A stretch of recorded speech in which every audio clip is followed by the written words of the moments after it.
아이고, 우리 소민자매가 이제 많이 좋아졌나 봐요. 두 분 다 오셨네. 너무너무 감사해요. 하나님 은혜예요. 참. 그쪽 교회에서도 많이 기도했을 테고, 우리도 많이 기도하고, 참 감사합니다. 앞으로 더 귀하게 쓰시려고 하나님께서 고난을 주시는 것 같아요. 다 이 고난도 이겼으니까 참 감사해요. 우리가 지난 수요일에도 우리가 성벽 재건 공사에서 많은 사람들이 참여했다. 그리고 그 사람들의 이름이 하나하나 기록된 거 기억나시죠? 형편에 따라서, 그러니까 부유한 뭐 상인들, 금장색, 그러니까 금세공업자죠. 그런 사람들은 많은 구역을 담당했어요. 반면에 형편이 어려운 사람들은 자기 집 앞에 그 성벽, 요거 이렇게 좀 틈이 나고 좀 무너진 것도 그 정도만 했고, 이거 우리 교회도 마찬가지잖아요. 우리 금토교회 성전 건축할 여러분들 많이 헌금하시고 헌신하시는데 형편에 따라서 하시면 돼요. 부담 느끼지 말고 형편에 따라서 하시면 하나님께서 그 예수님 그랬잖아요. 과부 두 랩돈 그게 최고로 많이 넣었다고 얘기하시잖아요. 그래서 형편에 따라서 하나님이 나를 어떻게 바라보시겠나, 나의 형편 어떻게 생각하실까 해서 형편에 따라 참 읽다가 우리 느헤미야서 3장에 보시면 왜 금장색이 이렇게 성벽을 재건했다라는 얘기가 나오는데, 금장색이 도처에 나와요. 한 명이 나온 게 아니라 도처에 사람들이 나오는데, 제가 미국에서 아틀란타에서 그 전도사 생활을 할 때 한국에서 보석 세공업을 하신 분이 이제 이민을 오셔가지고 그 집사님이셨는데 아내가 이제 전도사님이시고, 그래서 영주권도 받으시고 이제 시민권자도 되시고 막 그랬는데, 그분이 한국에서 이제 그 보석 세공하다가 미국에 왔더니요, 이거 하는 사람이 없고 가치를 너무 쳐줘가지고 부자가 됐어요. 엄청 큰 부자가 되었어요. 그래서 교회도 장로님도 하시고 참 많이 하나님께서 많이 쓰셨는데, 그만큼 이 금세공하는 사람들에게 손이 중요한데도 불구하고 이 금세공업자들이 성벽 재건 사업에 돈만 낸 게 아니라요, 친히 자기도 벽돌을 막 쌓아요. 그러니까 참 손이 중요한 사람들이잖아요. 손이 다치면 먹고 사는데 지장이 많음에도 불구하고 그러고 싶었던 거예요. 그러니까 자기가 재물만 이렇게 헌신하는 게 아니라 자기의 몸도 시간도 헌신하고 싶었던, 그러니까 그런 사람도 하나님이 기억하시고 얼마나 축복하시겠어요. 예. 그런 말씀들이 참 많이, 그러니까 이름이 막 많이 와서 지루한 와중에도 눈여겨보시면, 야, 이렇게 진짜 헌신하는 사람들을 하나님께서 얼마나 기뻐하셨을까라는 생각이 들었고, 그러면서 이제 이 느헤미야서에 계속 나오는 대적들이 등장을 해요. 이 대적은 왜 그 예전에 북이스라엘 남유다식으로 해서 북이스라엘의 수도가 왜 사마리아였잖아요. 근데 남유다는 그 보니까는 사마리아에는 지금 산발랏이라는 그 총독이, 느헤미야 이 시대죠. 이미 다 멸망한 시대. 산발랏이라는 사마리아 총독이 아마 이 남유다까지, 그러니까 이스라엘 전역을 다 다스렸던 것 같아요. 근데 갑자기 느헤미야가 남유다의 총독이라 그러고서는 바사 왕이 딱 임명하고 온 거예요. 그러니까 눈에 가시지요. 내가 이 북쪽 이스라엘보다는 남유다, 특히 예루살렘에 부자들이 많았거든요. 그러니까 이 사마리아 총독이 예루살렘까지 다 이 자기의 권력으로 돈도 받아 챙기고 뭐 이런저런 이권 사업에 했을 텐, 주물럭거렸을 텐데, 갑자기 느헤미야가 바사왕이 임명한 남유다 총독으로 딱 들어온 거예요. 그러니까 눈에 저런, 게다가 그 예루살렘 공동체, 뭐 이스라엘 공동체를 한다 그러면서 무너지고 불탄 그 예루살렘 성벽을 복원하는 거예요. 저놈 봐라. 저렇게 하면 이스라엘 백성들이 글로 뭉칠 거 아니에요. 그러면 자기의 권세가 확 빠지는 거예요. 그러니까 사마리아 즉 북이스라엘 지역에 살던 사람도 예루살렘을 갈 모양인 거예요. 그러니까 이거는 절대로 이름을 하면 안 되는 거예요. 그러니까 이 사마리아 총독 산발렛과 그의 종으로 나오는데, 그의 종 도비야, 이 암몬 사람이 유대인이 아니에요. 이스라엘 사람이 아니에요. 그의 종이라고 하는, 말로는 그의 종인데 실질적으로 아마 비서죠. 비서. 아주 높은 지위에 있는 행정, 책임을 지고 있는 비서 이 도비아가 이걸 계속 방해를 해서 사장에 보면 느헤미야 4장에 보면 사마리아 총독 산발락과 종 도비아와 아라비아 사람들과 암몬 사람들과 아스돗 사람들 즉 이방인들이 뭉쳐서 예루살렘이 재건된다는 소식을 듣고 심히 분노해서 예루살렘을 치려고 모의했다라고 사장에 나올 정도예요. 그러니까 왜냐하면 모든 기득권이 다 빼앗기고 흐지부지하고 그냥 후줄구리. 그러니까 이게 이때가 언제냐면요. 에스라가 그러니까 첫 번째는 스룹바벨이 왜 그 성전을 재건한다고 제일 먼저 바사왕 고레스의 칙령으로 돌아와요. 포로에서 돌아오고 두 번째는 학사죠. 학사 에스라가 2차로 또 포로들과 함께 이 예루살렘을 돌아오고요. 그로부터 한 10년 후에 지금 이제 느헤미야가 그 흩어졌던 그 포로들 5만 명과 함께 돌아와요. 이 시대예요.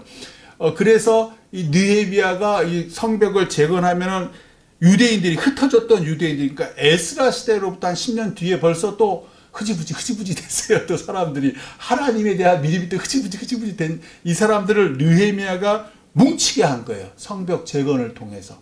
그러니까 많은 사람들, 이스라엘 사람들, 유대인들이 이 예루살렘으로 모였으니까 저것들 어떻게 하면 저것들을 다 무너뜨리고 나의 권세, 기득권을 유지할 수 있을까 고민을 했던 거지요.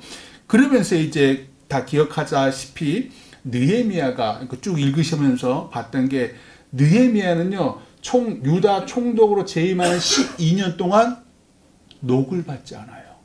사례비 없이 월급 없이 오히려 자기가 바사왕의 술관원을 섬기면서 받았던 그 녹봉이죠. 그 재물을 성벽 재건 사업에 다 그냥 집어넣는데 올인한다. 다 올인을 해요. 그러니까 뭐 이스라엘 백성들이 총독도 저렇게 하는데 우리도 그래서 가난하던 부한 사람이 다 성벽 재건에 다 나오는 이유가 이제 그런 거예요. 우리도 마찬가지잖아요. 우리 장로님들 막 이렇게 하니까 막 도전받고 막 그런 거 있잖아요. 저도 막 도전받고 막 그런 거예요. 그러니까 모든 백성들이 이 성벽 재건, 특별히 예루살렘 공동체를 이루는데 헌신을 한단 말이에요. 오늘 말씀 앞에 오늘 말씀은 느헤미야 6장 15절에서 19절인데 1절부터 14절에는 이제 대적 산발락 그 사마리아 총독과 그의 종 도비아가 이 유다 총독으로 임명된 이 느헤미야를 죽이려는 시도가 나와요. 그래서 예루살렘으로부터 멀리 떨어진 한 마을에서 우리 서로 만나자라고 제안을 해요. 왜? 죽이려고. 근데 뭔가 낌새가 이상해요. 그래서 이 느헤미야가 안 가요. 그러다가 네 번째까지 사람을 보내서 만나자는데 안 만나니까 다섯 번째는 이 산발렛이 종에게 봉하지 않은 편지를 보내요. 봉하지 않았다는 걸 읽어보라는 얘기잖아요. 그러니까 읽어보죠. 느헤미야가 딱 읽어봤더니 네가 왕이 되려고 유다 백성과 함께 성벽을 건축한다라는 제보를 들었다. 내가 이걸 바사 왕에게 일러버리면 너는 끝나는 거야. 그러니까 나한테 잘 보여. 뭐 이런 식의 편지가 도착했어요. 뿐만 아니라 그 뒤로는 그 10절 그 정도에는 유다 사람인데 선지자 스마야가요 뇌물을 받고서는 느헤미야에게 뭐라 그러냐면 자 산발락과 그 종 도비아가 너를 죽이려고 해. 그러니까 얼른 예루살렘 성전의 외소에 들어가서 내소가 있고 외소가 있잖아요. 내소는 아주 최고의 성직자만 들어가는 데고 외소는 이제 일반 제사장도 들어가는 데인데 거기에 들어가서 문 닫고 숨어라고 조언을 해요. 그러자 느헤미야가 이거 이상한데? 왜냐하면 성전은 내소든 외소든 제사장만 들어가는데 나는 제사장이 아닌데 나는 유다 백성으로 총독인데 총독을 뭐 죽이려고 하니까 숨어? 이거 이상한데? 하고선 이거 율법을 어기라는 거 아니야. 그러니까 나는 그럴 수 없어 라고 해요.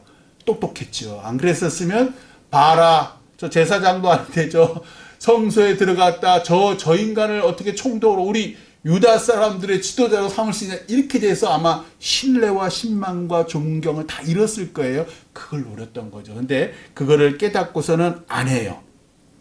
그리고 이제 오늘 말씀이 시작을 해요. 오늘 말씀 보시면 15절에 성벽 역사가 52일 만에 끝나요. 52일 만에, 와, 이 2달도 안 됐는데 얼마나 열심히 다들 참가했는지가 나와요. 16절, 그러자 우리의 모든 대적과 주위에 있는 이방 족속들이 이 소식을 듣고 다 두려워하고 크게 낙담했어요. 왜? 그들이 우리 하나님께서 이 역사를 이루신 것을 알미니라. 이렇게 짧은 2달도 안 되는 기간 동안 이 성벽을 다 고치고 성문을 다 중수하고 어떻게 이런 일이 있고 계속 왜 침입하려고 한다 그랬잖아요. 치려고 한 손으로는 무기를 들고 한 손으로는 일을 했다는 거예요. 이 앞에 느헤미야 앞쪽에 나와요. 그러니까 이 유다 백성들이 이 성벽을 재건하고자 하는 마음이 얼마나 컸는지 적들이 올까봐 한 손으로는 칼을 들고 한 손으로는 창을 들고 한 손으로는 막 일을 한 거예요.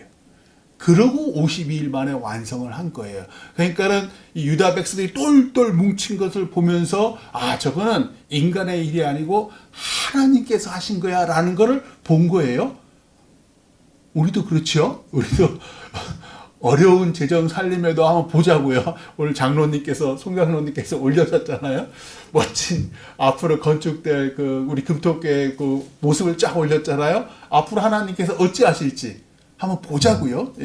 그러면 이제 주변 사람들이 저 작은 교회가 어떻게 저런 일이 놀랄 거예요. 17절, 또한 그때의 유다의 귀족들이 여러 번 도비아에게 편지하였고 도비아의 편지도 그들에게 이 무슨 말이에요?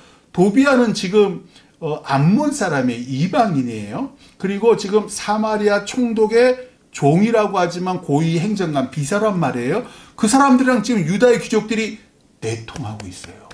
서로 편지를 기억나시죠? 지난 수요일날 귀족들은 성벽 재건 사업에 동참하지 않았다.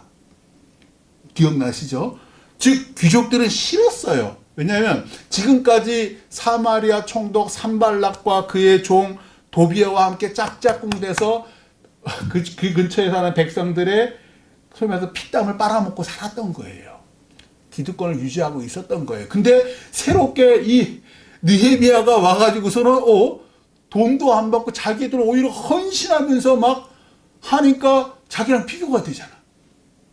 싫은 거예요. 딱 이게 보여지죠. 이 관계가 왜 그랬는지. 그래가지고 도비아와 이 유다 귀족들이 서로 편지를 쓰면서 야야야 오늘은 느헤미가 무슨 짓거리를 했어. 쟤 때문에 그러니까 우리 힘들어 죽겠어. 이거를 서로 편지하고 서로 내통했다는 거예요. 그리고 18절 도비아는 그 사마리아 총독의 비서 도비아는 아라의 아들 스가냐의 사위가 되었고 이게 지금 유다의 유력한 사람이 스가냐도요. 성벽 재건 사업을 충성스럽게 했던 상류층의 사람이에요. 그 사람의 사위가 되었고 재혼을 한 건지 아내가 먼저 죽어서 재혼을 한 건지 아니면 첩을 둔 건지 모르겠어요. 그만큼 유다의 상륙 사람의 사위가 되었고 또 도비아의 아들이 있는데 여호하난이라는 이 아이도 베레가의 아들 무슬람의 딸을 아내로 맞이하였으므로 그러니까 이미 도비아가 나이가 많고 그 아들 이 여호하난이라는 아들이 있는데 이 사람도 무슬람의 딸과 결혼했다는 거예요. 무슬람이라는 사람이 어떤 사람인가 봤더니 동쪽의 문을 지키는 사람으로서 성벽 재건을 2차례에 걸쳐서 헌신했던 사람이에요. 근데 이 사람조차도 도비아와 통혼을 했다. 이방인이죠. 암몬 사람이라 그랬잖아요. 유다인이 아니에요. 에스라서 기억하시는 분들은 에스라서가 뭐를 계속 주창하냐면 이방인과의 통혼 금지. 그거를 되게 주창했는데 그게 벌써 10년 전 일이잖아요. 그러니까 벌써 상류층 사람들 성벽 재건 사업은 하면서도 불구하고 이방인과 통혼하면 안 된다라는 걸 율법을 지키지 않는다는 거예요. 왜? 나의 기득권을 지키기 위해서. 그건 귀족이든 귀족이 아니든 성벽 재건 사업에 했든 안 했든 관계없이 나의 지금까지 누려왔던 것은 어떻게든지 힘 있는 이 권세자 도비아와 도비의 아들과 통혼을 통해서 결혼을 통해서 내 기득권을 유지해야 되는 거예요. 그 얘기 유다에서 그와 동맹한 자가 많음이라. 참, 하나님의 일을 하는데도 불구하고 그래 하나님께서 많이 지켜주셨는데도 그래서 52일 만에 이 성벽을 완전히 공사가 끝났음에도 불구하고 하나님은 이상하게 이런 대적들과 유다의 상류층 헌신하는 사람들과 내통케 하시고 느헤미야를 공공한 위치에 집어넣으시더라. 우리의 금토교회 성전 건축도 결코 쉽지 않을 것이다.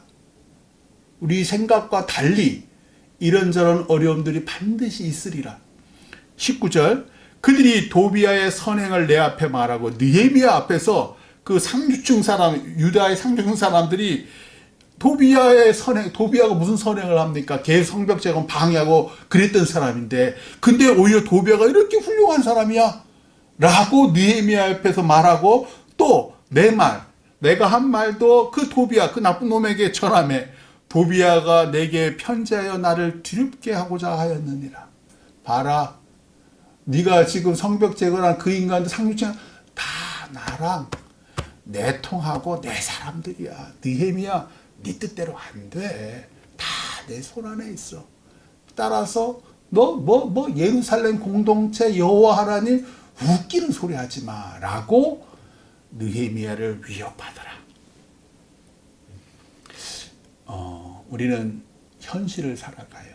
하나님 믿는다고 우리가 하나님의 몸된 교회를 건축한다고 모든 일이 잘 되지 않는다는 게 느헤미야서를 통해서 우리가 알 수 있어요. 실질적으로 우리 현실적인 삶은 하나님을 믿지만 여전히 아프잖아요. 하나님을 믿지만 여전히 이런저런 일이 잘 안 되고 내 자녀의 일도 잘 꼬이고 이상하다. 하나님이 일을 하는데 왜 대적들이 이렇게 방해하도록 내버려 두시지? 우리 신앙생활은 늘 그렇게 어렵고 힘들어요. 하나님은 보이시지 않고요. 좀 하나님께서 이런 거 주시면, 나에게 건강 주시면, 우리 교회에게 좀 하늘에 뚝 떨어지는 재물 주시면 하나님을 위해서 우리가 정말 더 열심히 일할 것 같은데 하나님께서 그걸 안 주셔요. 왜? 하나님은 그걸 원하시는 거예요. 없는 데서, 이 고난 가운데서, 대적이 방해하는 사람이 이렇게 많은 데서 네가 나의 일을 할 수 있니? 나만 믿고 나의 일을 할 수 있니? 재물 말고, 너 뭐 이런저런 백 말고, 하나님의 일은 내가 하는 거야. 네 돈이 하는 게 아니고. 이것이 하나님께서 우리에게 고난을 허락하시는 목적이고, 대적이 살아있게 하는 목적이에요. 그래서 하나님께 자랑하고 싶은 것이에요. 야, 이 세상 사람들아, 금토동에 입주하는 이 사람들아, 한파, 저 금토교회 성도들이 저 어렵고 힘든 와중에서 어떻게 나의 일을 해나가고 있는지, 힘들어도 하나님의 자녀로 살아가시기를 주님의 이름으로 축원합니다. 기도하겠습니다.